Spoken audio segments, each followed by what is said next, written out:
If you have ever dreamt about reaching the rating of 2000, there is one skill that you absolutely need. In fact, I can guarantee there is not a single title player in this world who has not mastered this skill. So what is it? The art of handling surprises.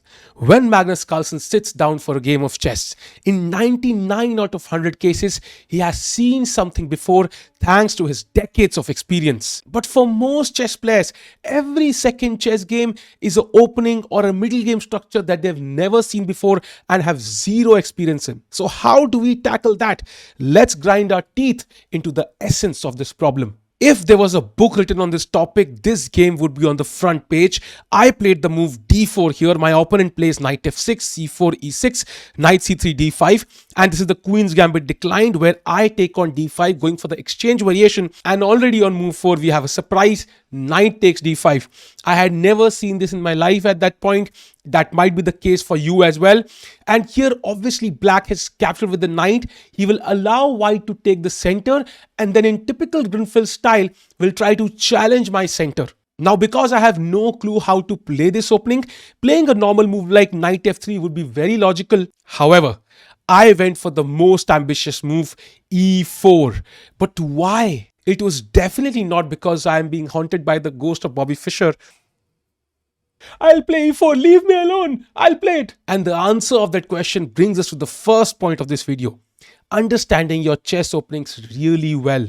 I knew why black usually takes on d5 with the pawn. It's to stake his own claim in the center and not allow white to steamroll black with his pawns. And once I understand why he usually captures with the pawn, then only I can understand the differences to what happens when black captures with the knight. So that's why just remembering your variations is not enough. It's more about understanding the strategy behind the moves so that when you're faced with a novel situation over the board, you can counter it. So after e4, black takes, I take, and black plays the move c5. Now here, as this is a new opening, I have no clue what to do. And when you don't have any idea what to play in a position, it's time to put yourself in your opponent's shoes and see what he wants to do. If I had the black pieces, what would be my strategy? When you have a small thought, you will realize that black has less space because of white's center.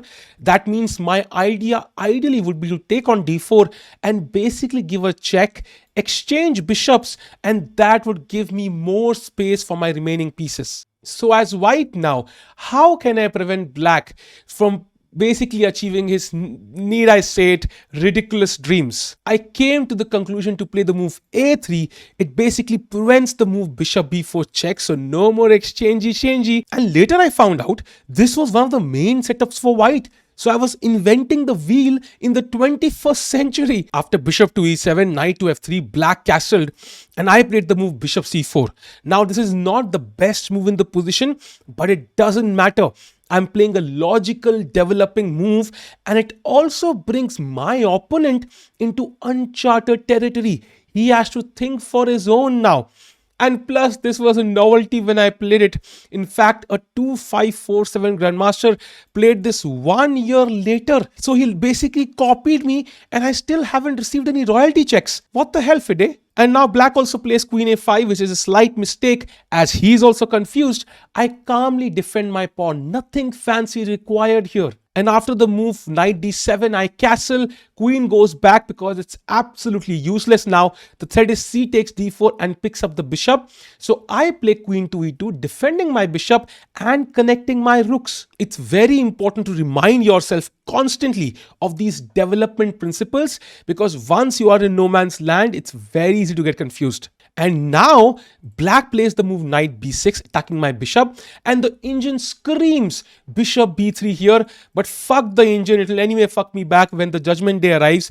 I will put it on d3, point it towards the black king side. I want to mate him. And now e5. Such an important move. Because we have put the bishop on d3, we have to stay consistent to our plan.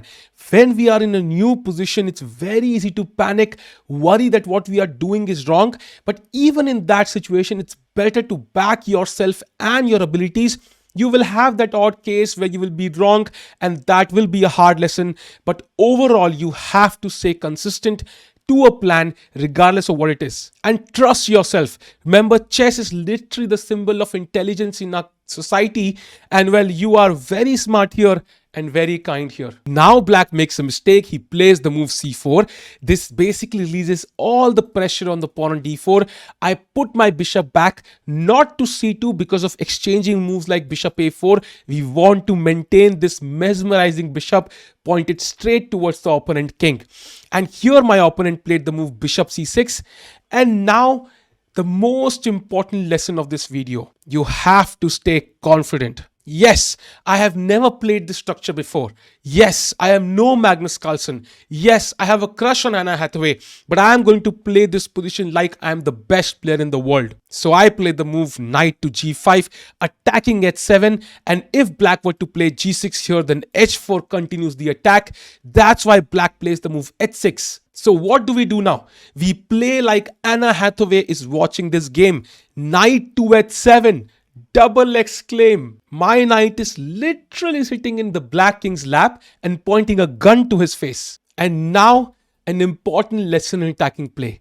Try to bring your queen as quickly and as close to the opponent king as possible. The queen is the most dangerous piece, and hence queen to g4. The king sidesteps closer. The queen goes to h5. And now my opponent played bishop e8, which is such a human move. The best idea for black here was the move knight to d5.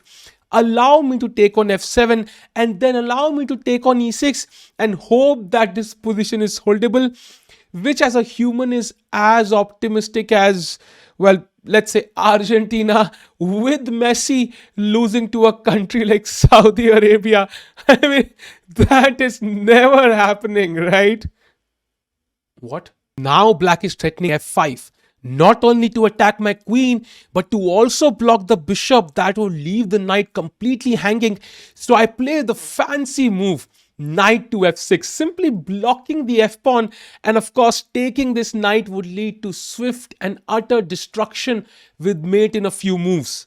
And with bishop h6 being a threat, black tries to defend the pawn indirectly with the bishop, but this is simply not enough. I take on h6 anyway. He has to take back, and now I play the move queen to g4, threatening mate on g8. This is where he literally resigned, but I think the continuation is very important. Black plays bishop g7. Can you find the move which wins for white on the spot? Yes. Queen goes to e4, threatening mate on h7 with the support of two pieces. Black can take one, but mate arrives anyway. Gone with the wind coming out of my queen's ass in 24 moves. Today you learned something very important on your chess journey, but until you couple it with the knowledge in this video, you'll definitely miss out on a lot. See you there.